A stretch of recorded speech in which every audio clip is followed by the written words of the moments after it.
Good morning, good afternoon, wherever you are joining us from. On behalf of Concordia, thank you for tuning in to today's Concordia Live.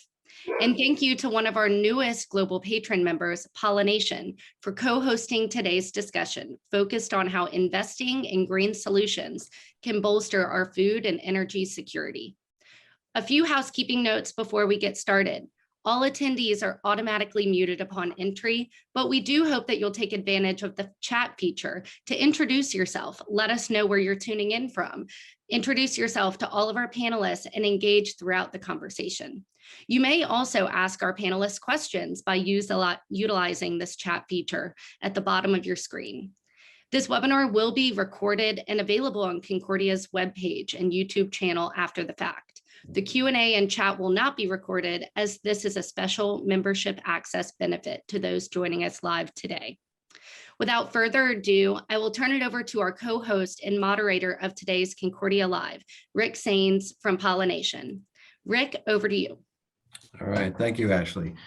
Welcome, everyone. First of all, just wanted to get an early start on Earth Day and just recognize that this is an important time to reflect on where we are in our journey to create a more harmonious existence with the planet. And there's a lot of things happening in the world right now that are creating some challenges around that. And so that's part of what we're going to discuss today. We frame this discussion around the energy and food crises or impacts to the global supply chain precipitated by the Russian aggression in Ukraine. But I think we should endeavor to elevate the discussion a bit about the food system and the energy system more broadly.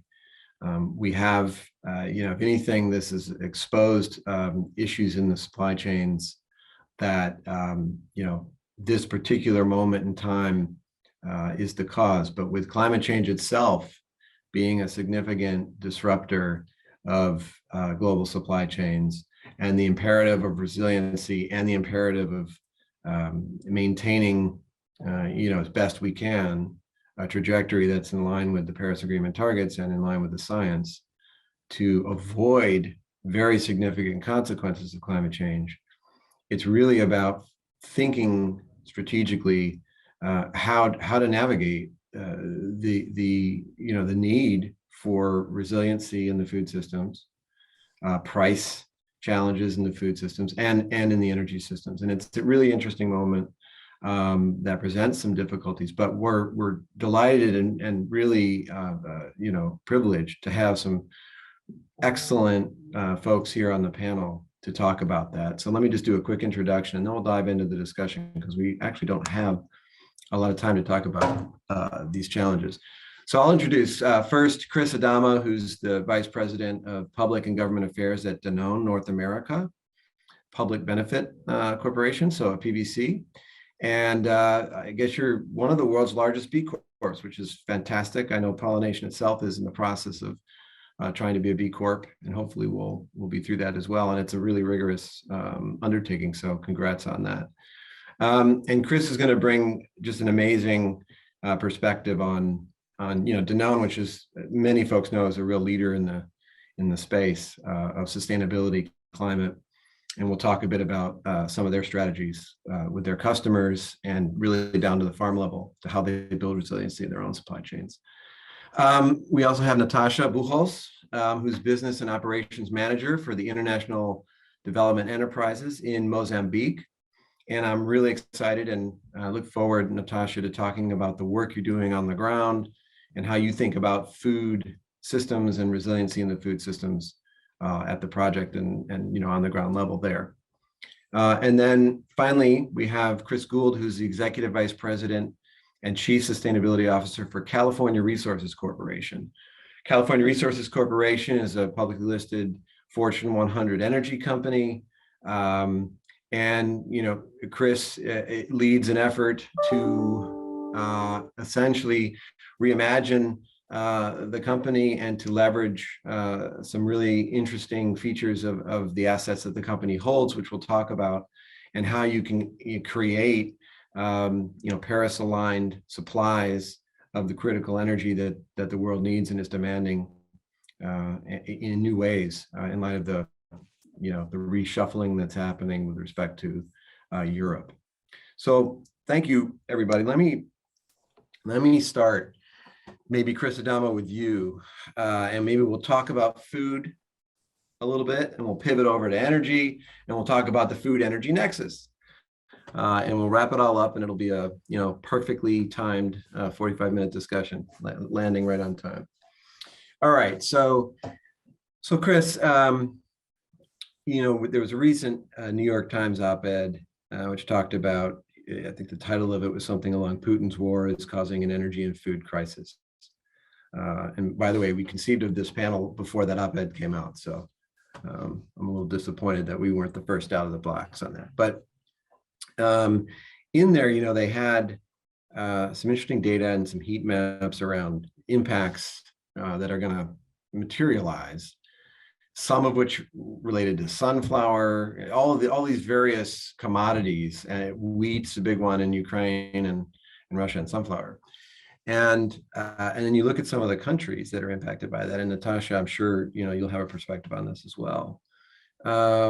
Pretty scary stuff.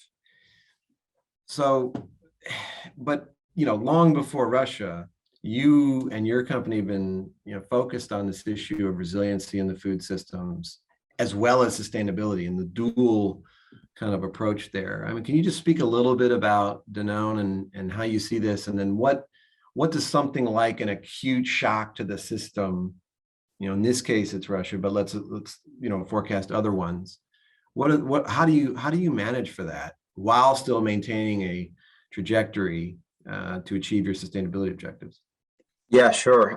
Tough question, I think. And just to be clear, I work for the company from a very North American perspective, and we work with our global partners on a number of commodities. First and foremost, we're a dairy company. We're a 100-year-old dairy company, and so that's our biggest commodity. And we work with dairy farms all over the world to procure that. But I think it's a good example of one of some of the principles that we bring to working with dairy farms and purchasing dairy. And we are, in the U.S., if you buy Horizon Organic or Oikos yogurt, any of our dairy brands, it's U.S. milk. So it's a very localized supply, number one.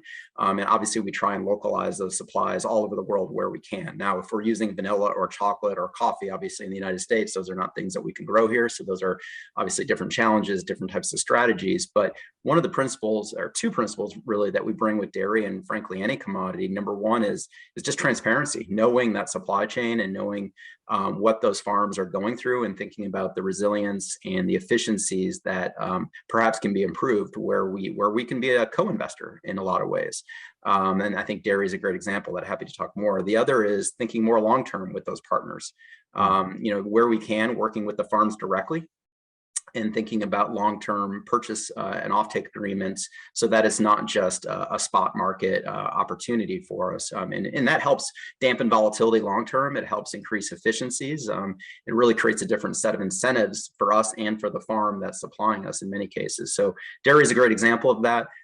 We can't always have long-term contracts in every supply chain. We have to hedge risk, obviously, like everybody else in different ways. But it's definitely something that when you have that line of sight, and when you can think about, volatility, both from a resilience standpoint and from a cost efficiency standpoint, it really does change the game for us. Can we dig into that a little bit? I mean, so the long-term contracts, obviously if there's confidentiality issues or anything like that, let's not get into that. But just structurally, how do you approach it such that you can create aligned incentives? Yep. On the farm?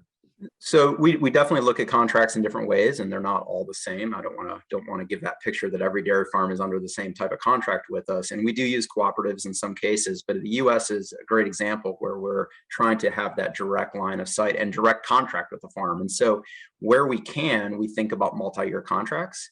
And in many cases, we think about what's called a cost plus model contract. So that's a very, very different arrangement. If you're not familiar with that model of contracting, it was very actually new to me when I joined Danone a little over 4 years ago, and learned that process that we've been building with dairy farms across the US.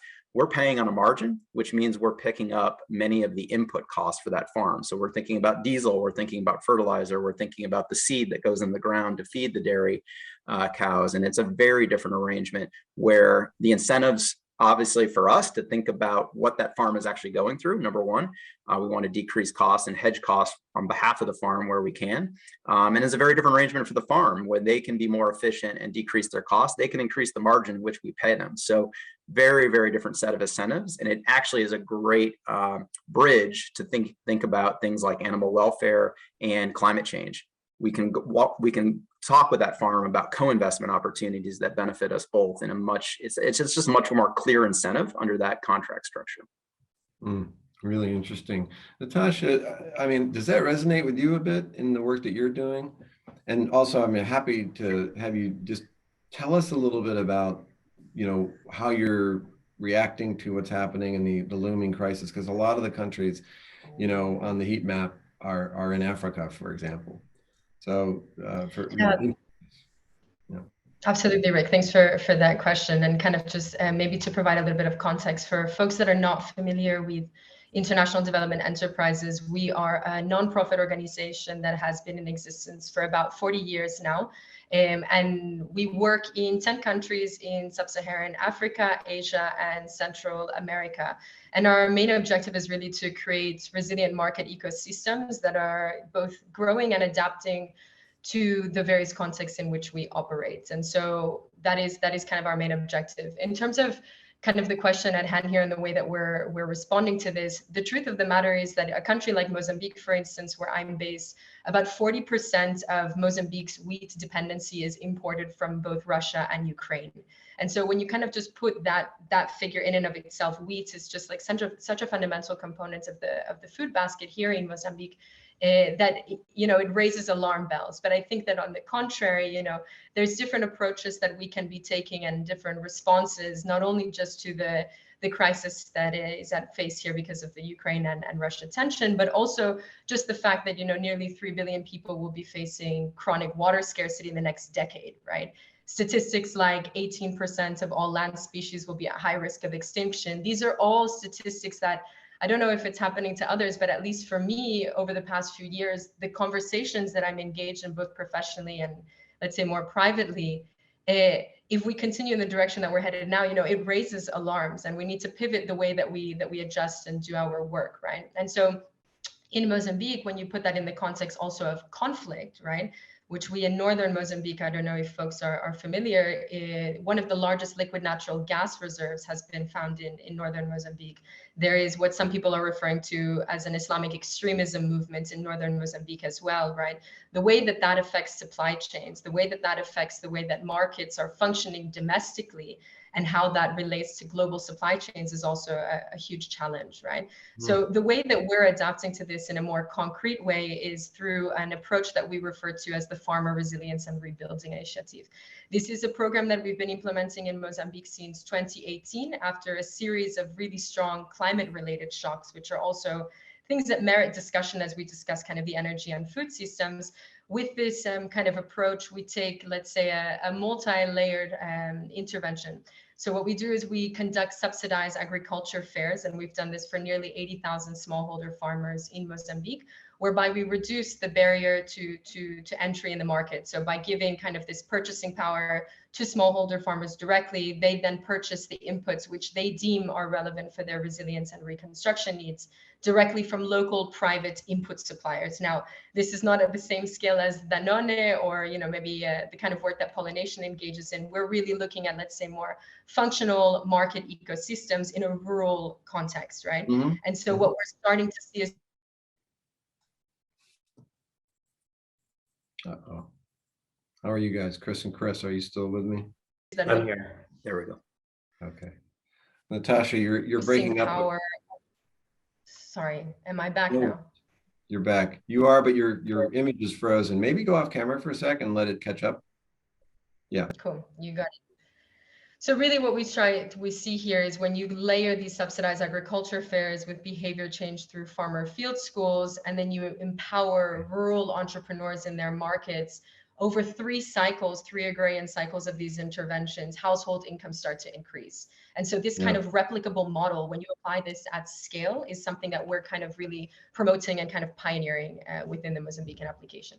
It's really interesting. So, and I'll pivot here in a minute, Chris Gould, over to energy in a second, because I'm excited to hear about, what you're going to tell us. But both of what you both described is a bit of there's innovation in the relationships, the contracts, the structure of how you're, managing the market dynamics of disintermediation in one hand, aggregating, pooling purchasing power for smallholders, et cetera. There's a bit of financial innovation and structural innovation, which is really, really interesting. I'm interested also, though, to the point, Natasha, that you made about, the numbers of people who are going to have water scarcity and the growing population. So looking strategically about, what does the future actually look like for food systems? And, I know in some respects, maybe it's a predictable question about, are we going local from global to local? Is this a moment where the world actually, really pivots away from globalization? I'm not suggesting that's the point, but what I want to wonder about is the degree to which innovation in the food system itself. So things like alternative proteins, things like vertical farming, things that create the protein, the content with a lower environmental footprint, and also in a more distributed way. I mean, maybe start with you, Chris.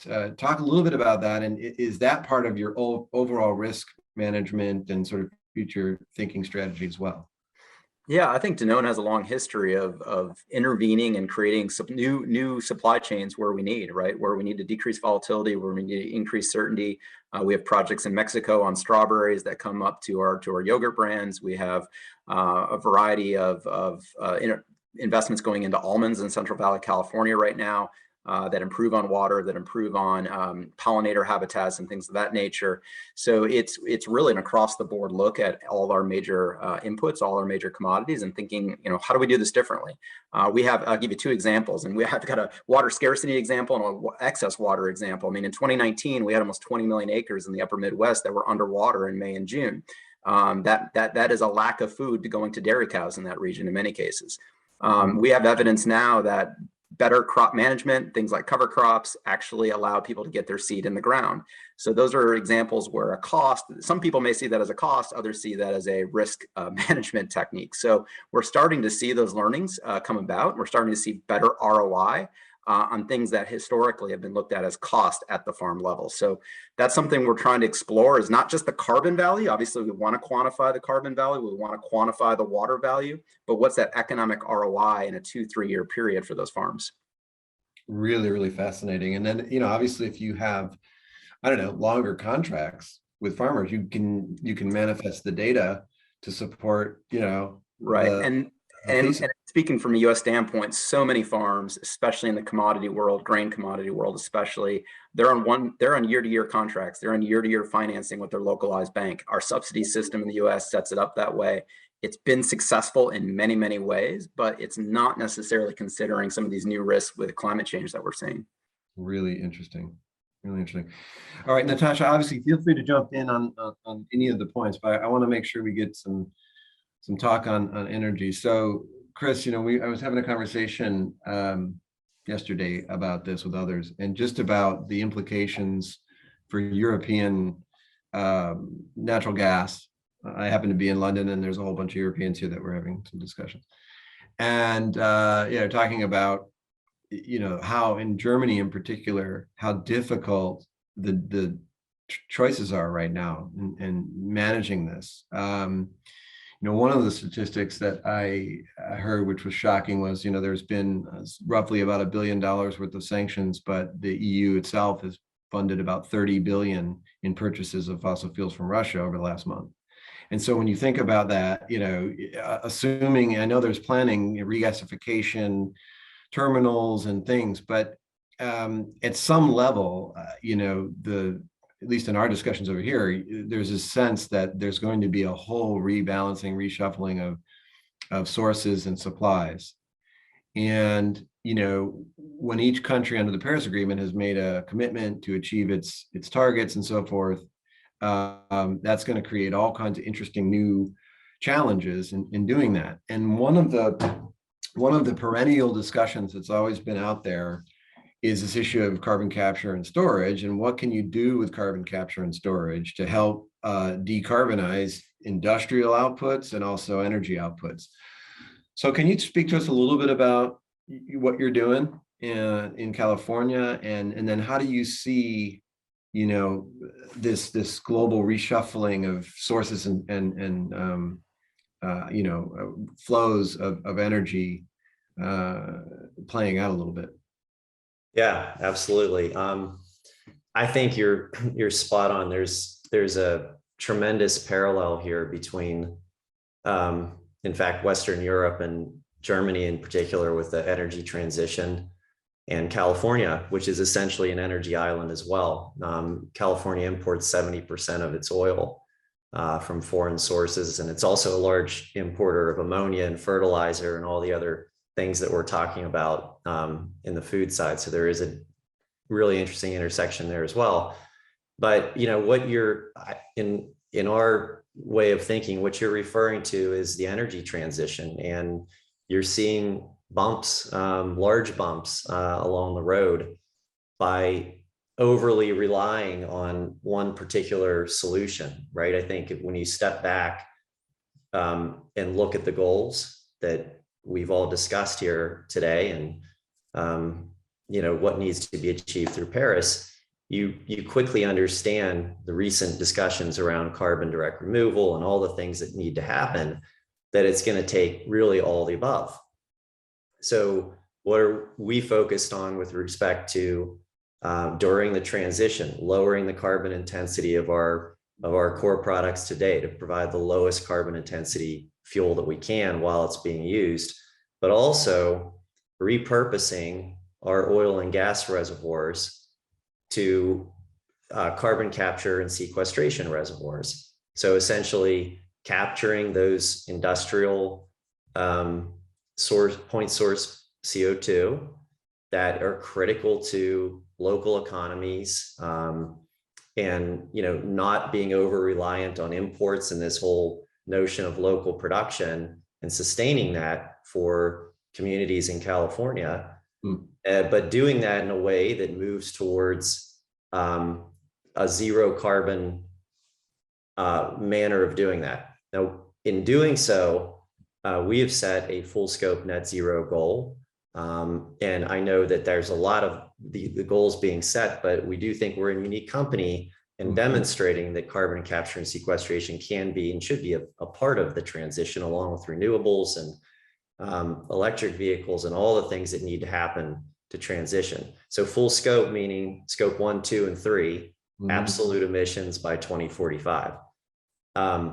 This demonstrates that we can do this. We can do it in a way that sustains local economies, that sustains manufacturing, that sustains energy security, local reliance, and really does it in a way that drives towards the goals that we all know that we have to achieve.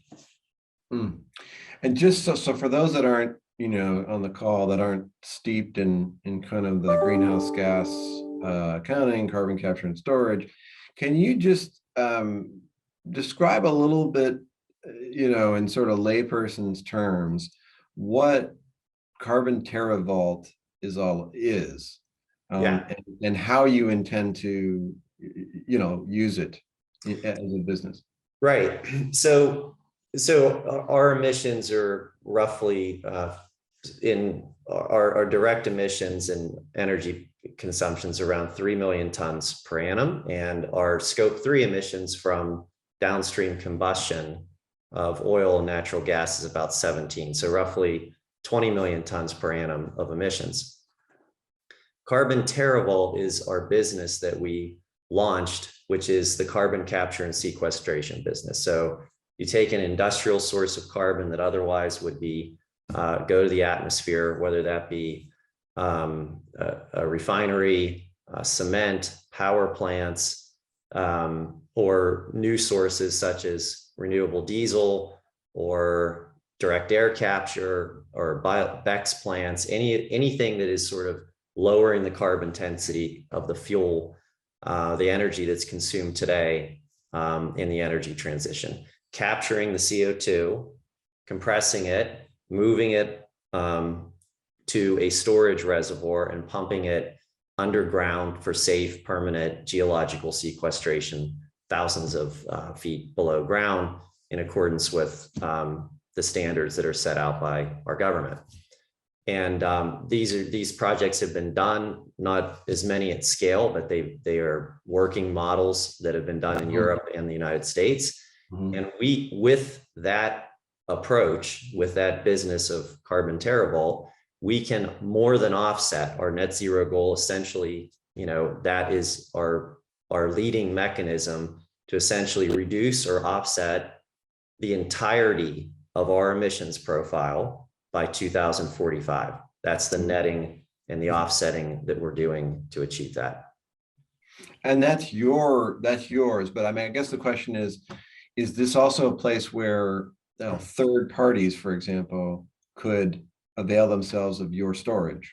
Oh, I'm sorry. Yes, Rick, the Carbon TerraVault business is exclusively for third-party emissions. So, we have our own plan for our own Scope 1 emissions to do sequestration, but that's the business side of Carbon TerraVault is entirely related to capturing CO2 off of third-party emissions. So when we talk about refiners, or we talk about renewable diesel plants or direct air capture plants, if you're pulling CO2 out of the air, which has been deemed unavoidable now by the latest IPCC reports, it's essentially pulling the CO2 out of the air. In the case of direct air capture, we're not the direct air capture technology provider, but we are essentially capturing that and storing that geologically for them. So it's an enabler for the energy transition. Yeah, and so I mean, I guess what I'm wondering about, given the reshuffling of kind of global flows of where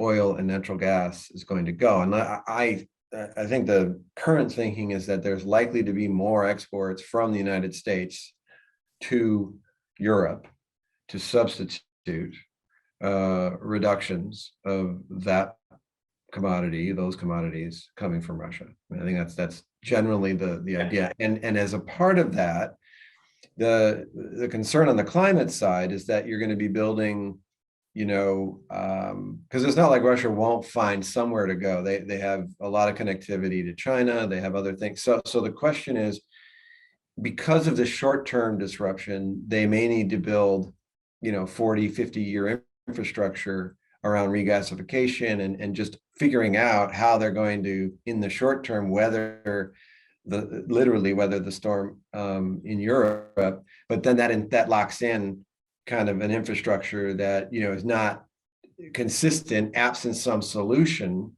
to create essentially Paris-aligned natural gas, Paris-aligned oil.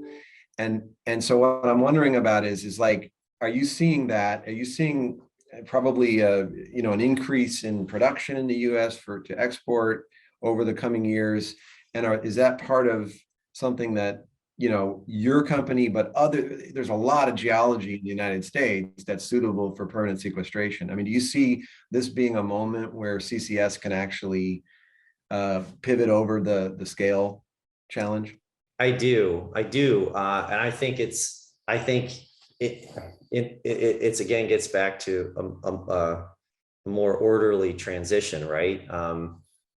In order to balance the energy security needs, the all the above approach, meaning if you're going to need to balance your supply by doing the gasification, all the other infrastructure. Geological sequestration is abundant. It can be done at scale all over the world. In fact, Western Europe is one of the leaders in the practice of doing so, particularly offshore. So I do think there are tremendous opportunities, even in the state of California. The most external reports reference up to 15% of the state's emissions can be captured and stored in that manner. So it's meaningful in the context of California. Many of the other studies globally suggest north of that, 15 to 30%.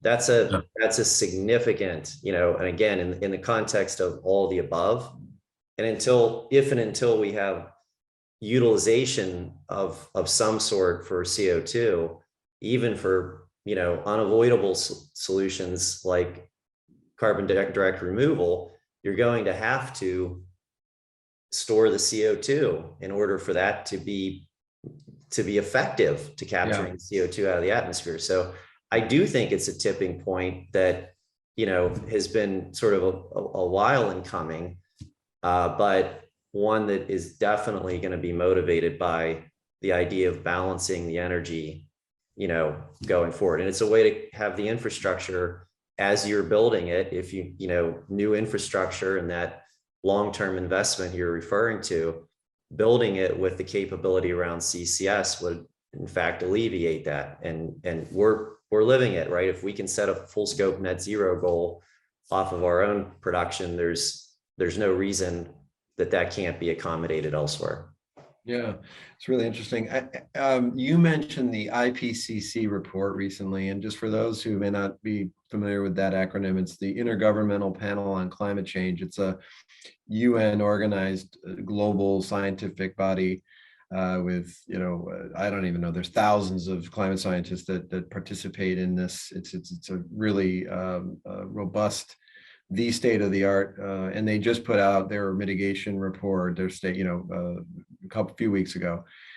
And it comes back to something that both Crises and Natasha, I want to get your reaction on, and it's this all of the above. A lot of times in this conversation, the climate conversation, and it's understandable, there's this sort of natural human desire to find the solution. We just need the magic solution. But the reality is we've kind of run out of time, and we need it all. I'm gonna, maybe tell me if I'm putting words in your mouth, Chris Gould, but you're not for a second saying, don't go all in on renewables, don't go in on EVs, but that's not going to get the job done on its own. And similarly, in the food system, in the agricultural system, we need to go all in on regenerative agriculture. We need to go all in on the alternative proteins, but we also need to make sure we can still feed, a growing population globally, right? So there's no magic solution that's going to solve our problems. I mean, so what does all in mean, Chris Adamo, for Danone? What is, all of the above? This is a great question. We could do another 45 minutes on just the agriculture all in and what that looks like. And regenerative ag is a term that's being used a lot now. And I think the one good thing that I see, at least one good thing that I see about that term, is it should be holistic. It should be this broad view of the ag system, whatever ag system it is, whether it's cropland, fruit and veg, or animal livestock systems. And so, there's been a lot of emphasis put on soil and carbon drawdown and removals, whatever term you prefer, and rightfully so. That is a great opportunity, and we're looking at that for our dairy systems and for all ag systems. But there's also this need, and last year was a great example of this with the IPCC recognition around methane. A lot of talk about methane, the importance of methane on our 1.5 trajectory. I mean, if we don't address methane in the next 10, 15 years, 1.5 is much, much more difficult. And that's the bottom line that I take away from that. And so for a dairy company, methane is a good portion of our overall footprint. If over 50% of our scope 3 is dairy, about roughly 2/3 is ag in general in our scope 3. Methane is a significant piece of that dairy footprint, and roughly 2/3, just as a general marker. It can vary depending on the system, but We need that all across the board ag. We need soil. Frankly, we need N2O at the fertilizer level. And this year, prices are sky high on fertilizer across the world. But look for some alternatives. Look for people being more efficient. Look for people to look for biological alternatives potentially that are coming on market. Actually, I'm very excited about just watching what happens this year on fertilizer alone.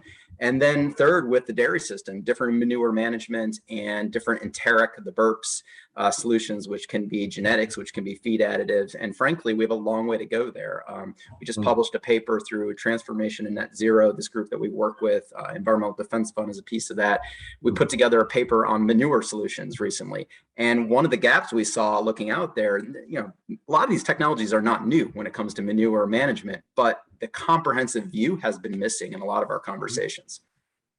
Really interesting. Natasha, from your perspective on the ground and in the countries you're working in, I remember back under the Kyoto Protocol days, there was whole business models built on essentially, capturing some of the manure lagoons, capturing it, either flaring it or trying to utilize that methane.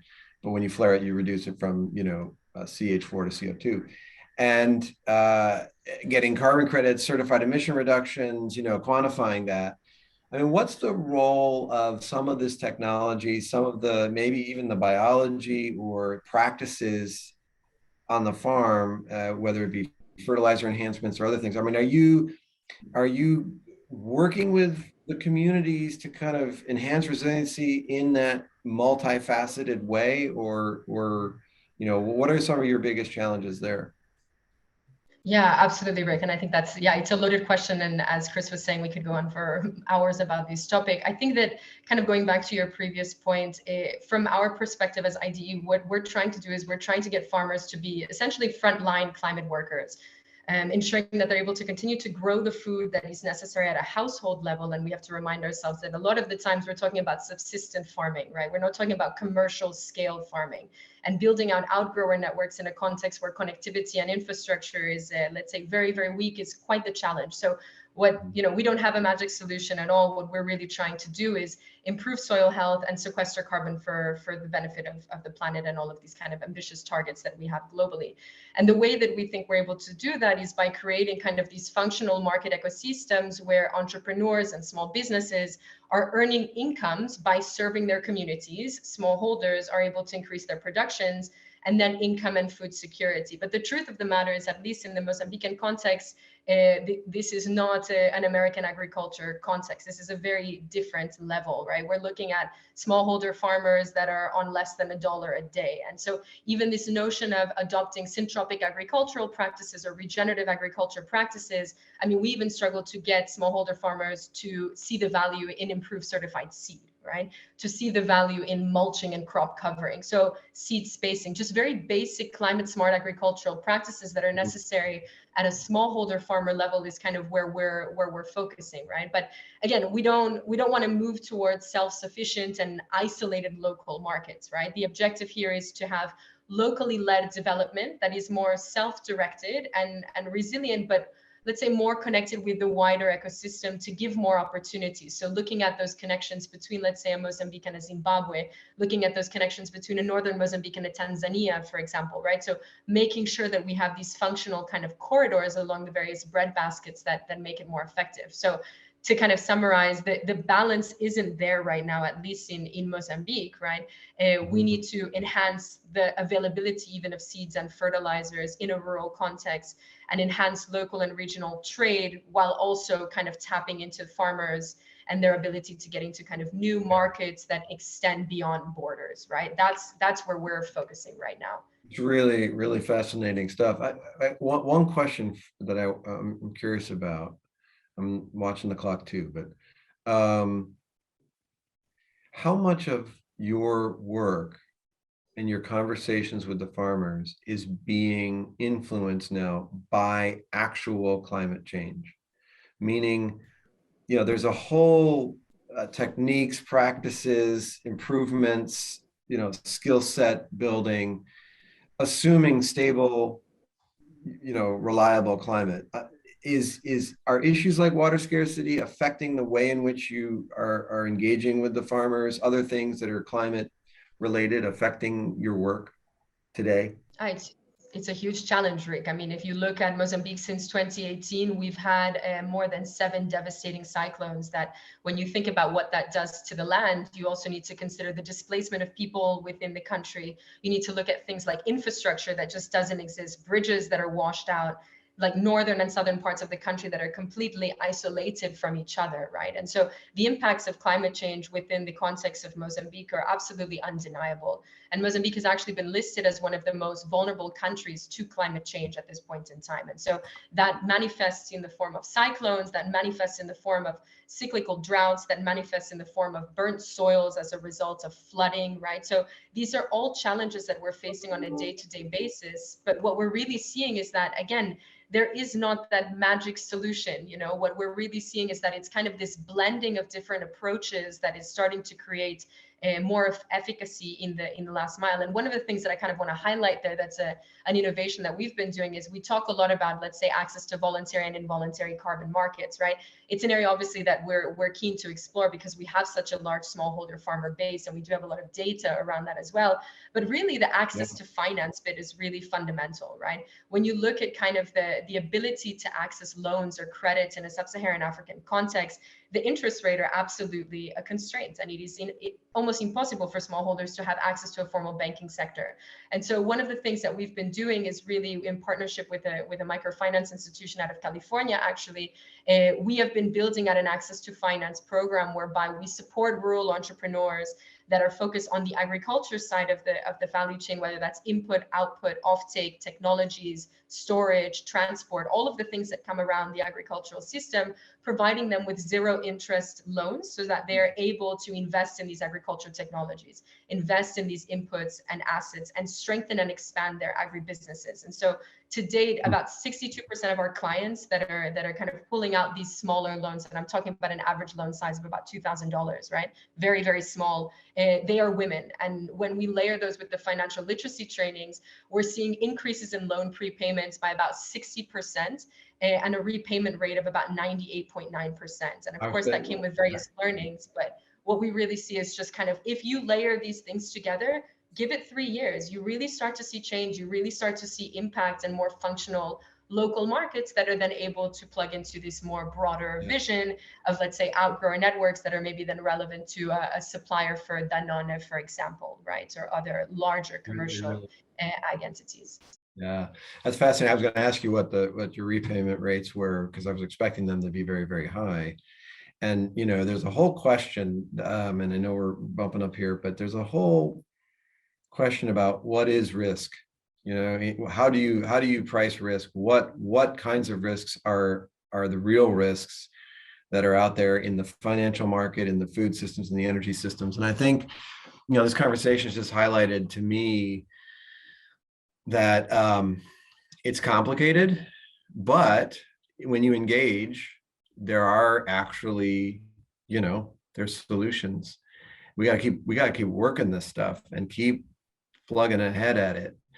But you know, we've seen some stuff with some of our clients around disintermediation in the food systems and really getting down to the farmer level and marrying very large off-takers with actually pretty small, you know, small scale farmers. And it can work. And we've got new technologies on MRV and, you know, just other things, that new metrics, and we're working on nature positive and TNet, you know, the task force on nature related financial disclosure. The systems are being built for us to measure what matters and to value what we measure. And I think we're on the, you know, the cusp of it. The challenge is, of course, as the IPCC report has laid out, you know, scientists are screaming at us, telling us that we're out of time. So we got to get on with it. So look, I want to thank you guys on the panel for taking your time today. You know, let's think about this over Earth Day. We have a humanitarian and awful, horrific crisis in Russia. But, you know, good people can do good things to help solve really big challenges. And so Chris and Natasha, thank you for the work you're doing. We all know we want you to be super successful in what you're all about. And if anybody on the list, and I apologize, I didn't get to the questions that came up on the chat, but if there's a way to keep the connectivity going amongst the members here, you know, there's always good things that happen when people chat together. I can imagine a positive conversation between Natasha and Chris Adamo as an example. So, all right, everybody, thank you very much. Thank you so much, Thank you. everyone, for joining. And I just did want to pop back on here to say we will be sending an email next week to everyone that joined. And we encourage you to reach out to us if you would like to be connected with Rick or any member of this panel. So thank you all so much for joining our panelists as well as our participants. And we look forward to speaking soon. Thank you all. Have a great day.